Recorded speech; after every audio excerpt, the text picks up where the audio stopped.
नमस्कार, मैं हूं आपके साथ प्रिया तिवारी और आप देख रहे हैं केके न्यूज। शुरुआत करते हैं खबरों की। चीन में विमान हादसे के बाद भारत के प्रधानमंत्री नरेंद्र मोदी ने भी शोक जताया है। उन्होंने विमान दुर्घटना पर यात्रियों के लिए प्रार्थना करते हुए उनके परिजनों के प्रति सहानुभूति जताई है, जिसके बाद चीनी राजदूत ने चीन में विमान दुर्घटना के बाद प्रार्थना के लिए पीएम मोदी को धन्यवाद दिया है।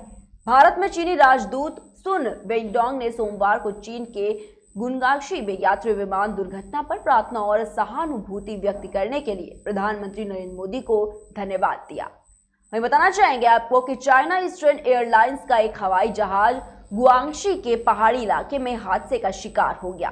कुनमिंग से गुआंगशू जा रहे इस फ्लाइट में 132 पैसेंजर सवार थे। वहीं भारत में चीनी राजदूत सुन वेइडोंग ने ट्विटर पर कहा कि प्रधानमंत्री नरेंद्र मोदी और भारतीय मित्रों को आपकी प्रार्थना और हवाई दुर्घटना में नुकसान के लिए सहानुभूति के लिए धन्यवाद। वहीं चीनी राष्ट्रपति शी जिनपिंग ने सभी खोज और बचाव प्रयासों और उसके बाद के उचित प्रक्रिया के आदेश दिए हैं। उन्होंने पीड़ितों के लिए शोक और उनके परिवारों के प्रति गहरी संवेदना भी जताई है।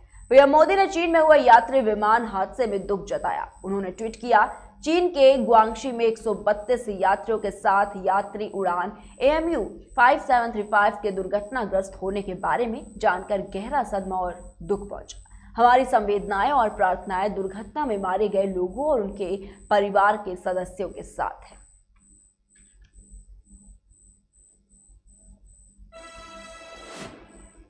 वहीं राष्ट्रपति रामनाथ कोविंद ने सोमवार को कांग्रेस के वरिष्ठ नेता गुलाम नबी आजाद को पद्म भूषण पुरस्कार से सम्मानित किया।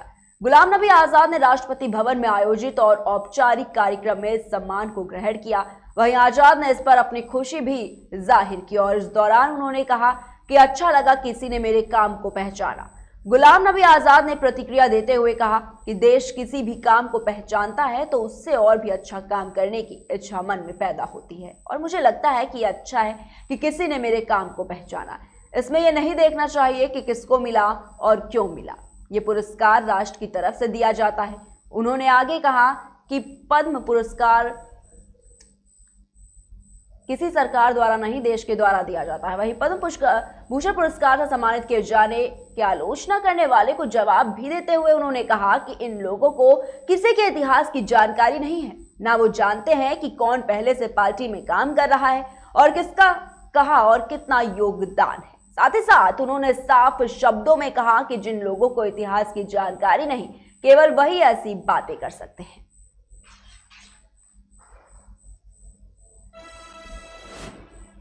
वहीं योगी सरकार के मंत्रिमंडल पर भाजपा के शीर्ष नेतृत्व ने मुहर लगा दी है। 25 मार्च को राजधानी के एकाना स्टेडियम में योगी आदित्यनाथ के साथ उप मुख्यमंत्री सहित 40 से अधिक मंत्री शपथ ले सकते हैं। पार्टी सूत्रों के मुताबिक योगी मंत्रिमंडल को लेकर बीते सप्ताह दिल्ली भाजपा अध्यक्ष जेपी नड्डा, मुख्यमंत्री योगी आदित्यनाथ, महामंत्री संगठन BL संतोष सहित अन्य प्रमुख लोगों की मौजूदगी में 2 दिन तक चली बैठक में क्षेत्रीय जातीय समीकरण के हिसाब से करीब 70 नामों का पैनल तैयार किया गया। इसमें मौजूदा मंत्रियों के साथ नए चेहरे, विधान परिषद सदस्य और ऐसे पदाधिकारी भी हैं जो फिलहाल किसी सदन के सदस्य नहीं। वहीं सूत्रों के मुताबिक प्रदेश से मिले पैनल पर नड्डा, गृह मंत्री अमित शाह, BL संतोष और धर्मेंद्र प्रधान ने प्रधानमंत्री नरेंद्र मोदी से मार्गदर्शन लिया है। वहीं इसके बाद योगी मंत्रिमंडल के सदस्यों पर मुहर लग गई है। मंत्रिमंडल में करीब 2 दर्जन कैबिनेट मंत्री बनाए जाने की संभावना है। वहीं 10 से 12 राज्य मंत्री स्वतंत्र प्रभार और 10 से अधिक राज्य मंत्री बनाए जा सकते हैं। मंत्रिमंडल में कुछ चौंकाने वाले नाम भी शामिल किए जा सकते हैं। मंत्रिमंडल में पीएम मोदी के सबका साथ, सबका विकास, सबका विश्वास और सबका प्रयास की झलक भी देखने को मिलेगी। वहीं मंत्रिमंडल में ऐसे चेहरों को जगह दी जाएगी जो आगामी 15 से 20 साल तक प्रदेश में अपने क्षेत्र और समाज में पार्टी का नेतृत्व कर सके। वहीं योगी मंत्रिमंडल पर मुहर लगने के बाद भाजपा के चुनाव प्रभारी धर्मेंद्र प्रधान मंगलवार को लखनऊ आएंगे।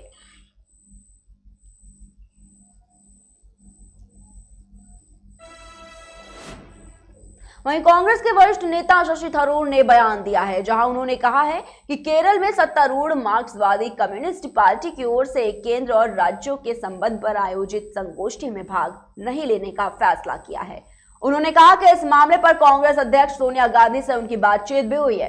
तिरुवनंतपुरम से सांसद ने कहा कि इस मामले में कोई विवाद नहीं होना चाहिए। थरूर के मुताबिक उन्होंने कार्यक्रम में शामिल होने के निमंत्रण को स्वीकार किया था। क्योंकि राष्ट्र स्तर पर कांग्रेस और माकपा के बीच सहयोगात्मक संबंध है। वहीं थरूर ने कहा कि संगोष्ठी के विषय में केरल से जुड़ा कोई संवेदनशील मुद्दा शामिल नहीं था और इसमें भाजपा विरोधी दलों के बीच नीतिगत मुद्दों पर विचारों का आदान प्रदान होना था।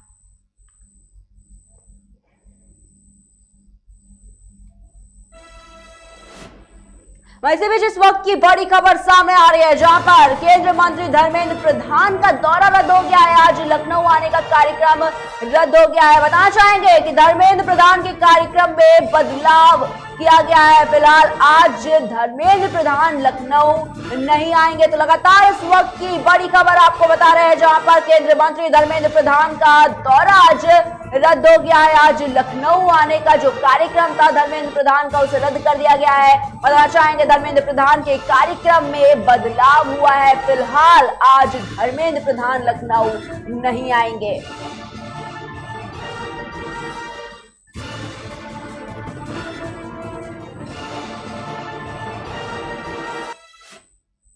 और रुक करते हैं खबरों की ओर। पेट्रोल और डीजल की कीमतों में 80 पैसे तक की बढ़ोतरी की गई है और इसके अलावा घरेलू एलपीजी सिलेंडर की कीमत में 50 रुपए की वृद्धि कर दी गई है। पेट्रोल डीजल के दाम में यह बढ़ोतरी 137 दिनों के बाद की गई है। वहीं दिल्ली में अब पेट्रोल और डीजल की कीमत 96.21 रुपए प्रति लीटर और 87.47 रुपए प्रति लीटर हो गया है। वहीं मुंबई की अगर बात करें तो मुंबई में पेट्रोल 110.82 रुपए प्रति लीटर और डीजल की कीमत 95 रुपए प्रति लीटर हो गई है। और इसके अलावा कोलकाता की अगर बात करें तो कोलकाता में पेट्रोल 105 रुपए 51 पैसे प्रति लीटर हो गया है और डीजल की बात करें तो डीजल 90 रुपए 62 पैसे प्रति लीटर हो गया है, जबकि चेन्नई में 102 रुपए 16 पैसे प्रति लीटर पेट्रोल हुआ है। और इसके साथ ही अगर बात डीजल की करें तो 92 रुपए 19 पैसे प्रति लीटर डीजल पहुंच गया है। हम बताना चाहेंगे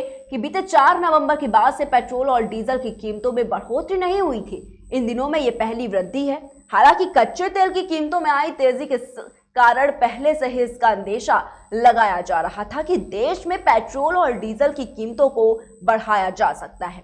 बीते दिनों आई कुछ रिपोर्ट्स के अनुसार पेट्रोल और डीजल की कीमतों में 15 रुपए तक की वृद्धि संभव है। हालांकि यह एक बार में नहीं होगी बल्कि धीरे धीरे दर्ज की जाएगी।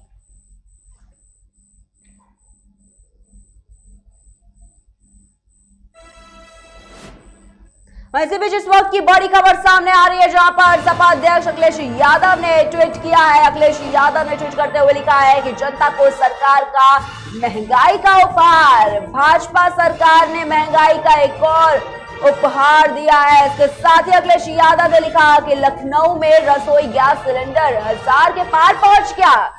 इसके साथ ही अखिलेश ने लिखा कि चुनाव खत्म, महंगाई शुरू। तो जिस तरीके से पेट्रोल डीजल के दामों में इजाफा देखने को मिला और इसके साथ ही साथ घरेलू एलपीजी सिलेंडर के दामों में भी इजाफा हुआ है 50 रुपए का, इसके बाद से लगातार विपक्ष हमला करता हुआ केंद्र सरकार पर नजर आ रहा है। और इसी बीच आपको ये बड़ी खबर बता रहे हैं, जहां पर सपा अध्यक्ष अखिलेश यादव का ट्वीट सामने आया है। अखिलेश यादव ने भी ट्वीट करते हुए सरकार पर हमला बोला है और बताना चाहेंगे कि अखिलेश यादव ने ट्वीट करते हुए लिखा है कि जनता को सरकार का महंगाई का उपहार। इसके साथ ही अखिलेश ने लिखा कि भाजपा सरकार ने महंगाई का एक और उपहार दिया है। लखनऊ में रसोई गैस सिलेंडर 1000 के पार पहुंच गया है और चुनाव खत्म, महंगाई शुरू। तो जिस तरीके से पेट्रोल डीजल के दामों में इजाफा देखने को मिला, एलपीजी गैस सिलेंडर के दामों में भी 50 रुपए की वृद्धि देखने को मिली, उसके बाद से लगातार ये देखा जा रहा है कि विपक्ष हमला बोलता हुआ नजर आ रहा है। इससे पहले राहुल गांधी का भी ट्वीट सामने आया था, जहां पर राहुल गांधी ने भी ट्वीट करते हुए विपक्ष पर हमला बोला था। और एक बार फिर से अब अखिलेश यादव सरकार पर वार करते हुए नजर आए हैं। महंगाई को मुद्दा बनाकर अब अखिलेश यादव सरकार को घेरने की पूरी तरीके से कोशिश कर रहे हैं। और इसी बीच ये बड़ा ट्वीट आपको दिखा रहे हैं अखिलेश यादव का, जहां पर अखिलेश यादव ने ट्वीट करते हुए लिखा है कि जनता को सरकार का महंगाई का उपहार। इसके साथ ही अखिलेश ने लिखा कि भाजपा सरकार ने महंगाई का एक और उपहार दिया है। इसके साथ ही अखिलेश लिखते हैं आगे कि लखनऊ में रसोई गैस सिलेंडर 1000 के पार पहुंच चुका है और चुनाव खत्म, महंगाई शुरू। तो अखिलेश यादव ने ट्वीट करते हुए सरकार पर जोरदार हमला बोला है।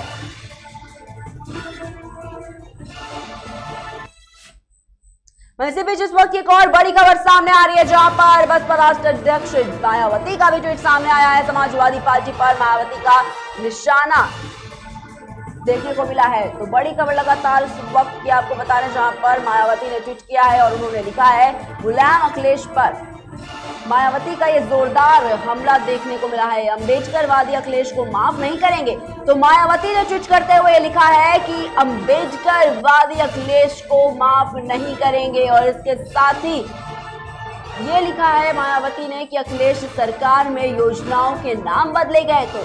तो कहीं ना कहीं साफ तौर पर देख सकते हैं कि मायावती ने ट्वीट करते हुए समाजवादी पार्टी पर जोरदार हमला बोला है। मायावती ने ट्वीट करते हुए लिखा है कि अम्बेडकरवादी अखिलेश को माफ नहीं करेंगे।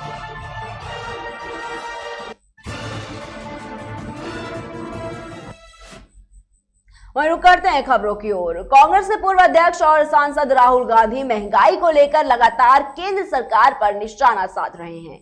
राहुल गांधी ने सोमवार को केंद्र की मोदी सरकार पर निशाना साधते हुए कहा कि इससे भारत की जनता को फर्क पड़ रहा है, लेकिन भारतीय जनता पार्टी को कोई फर्क नहीं पड़ता।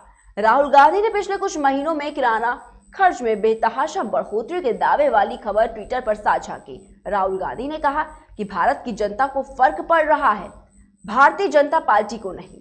इससे पहले राहुल गांधी ने शनिवार को आगाह किया कि महंगाई अभी और बढ़ेगी। इसके साथ ही उन्होंने सरकार से देश की जनता को महंगाई से बचाने के लिए कदम उठाने का अनुरोध भी किया। राहुल गांधी ने कहा कि रूस यूक्रेन युद्ध शुरू होने से पहले ही कीमतों में रिकॉर्ड वृद्धि ने गरीबों और मध्यम वर्ग को कुचल दिया।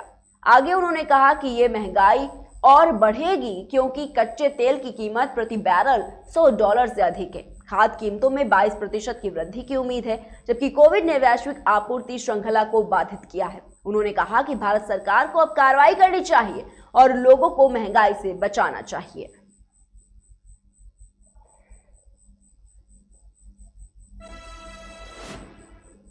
वहीं राजधानी दिल्ली में जहां एक तरफ गर्मी अपने सारे रिकॉर्ड तोड़ रही है, तो वहीं दूसरी तरफ दिल्ली में डेंगू के मामले 50 के पार पहुंच गए हैं।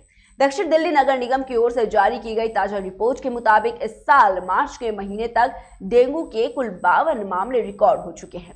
रिपोर्ट के मुताबिक इस हफ्ते डेंगू के 4 मामले सामने आए, जिसमें से 3 मामलों को अभी तक ट्रेस भी नहीं किया जा सका और एक मामला पश्चिमी दिल्ली से रिकॉर्ड हुआ है। मार्च महीने तक डेंगू के आए इतने मामलों ने पिछले कई सालों का रिकॉर्ड तोड़ दिया।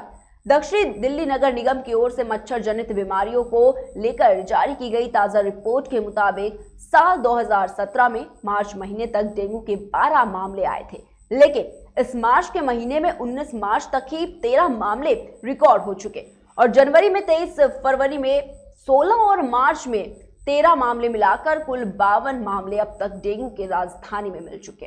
इस साल मार्च के महीने तक डेंगू के इतने मामलों ने पिछले करीब 6 सालों का रिकॉर्ड तोड़ दिया। आंकड़ों के मुताबिक साल 2016 के बाद सबसे ज्यादा मामले डेंगू के इस साल में अब तक रिकॉर्ड किए जा चुके हैं।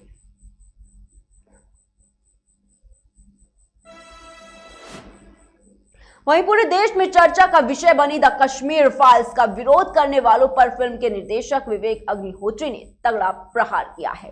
कानपुर शहर आए विवेक ने कहा कि आतंकवाद बहुत बड़ा व्यवसाय बन चुका है। इस फिल्म के माध्यम से इसे एक्सपोज किया गया है। सैनिकों पर लगने वाले बर्बरता के झूठे आरोपों का भी फिल्म के माध्यम से खुलासा किया गया। इसीलिए कुछ लोगों को बुरा लग रहा है और वे परेशान हैं। विवेक अग्निहोत्री अपनी पत्नी व फिल्म की प्रोड्यूसर पल्लवी जोशी के साथ आर्य नगर में रहने वाले मौसेरे भाई शरद तिवारी से मिलने गए थे। वहीं पत्रकारों से बातचीत में उन्होंने कहा कि सालों से दबी सच्चाई को फिल्म के माध्यम से सामने लाने का प्रयास किया गया है। पूर्व मुख्यमंत्री अखिलेश यादव के बयान की गोधरा और लखीमपुर कांड पर भी फिल्म बननी चाहिए, पर विवेक ने कहा कि ये लोग तो राजा हैं और हम रंग, जरूरत है तो खुद ही फिल्म बना ले। इसके अलावा ओवैसी पर भी उन्होंने कटाक्ष किया।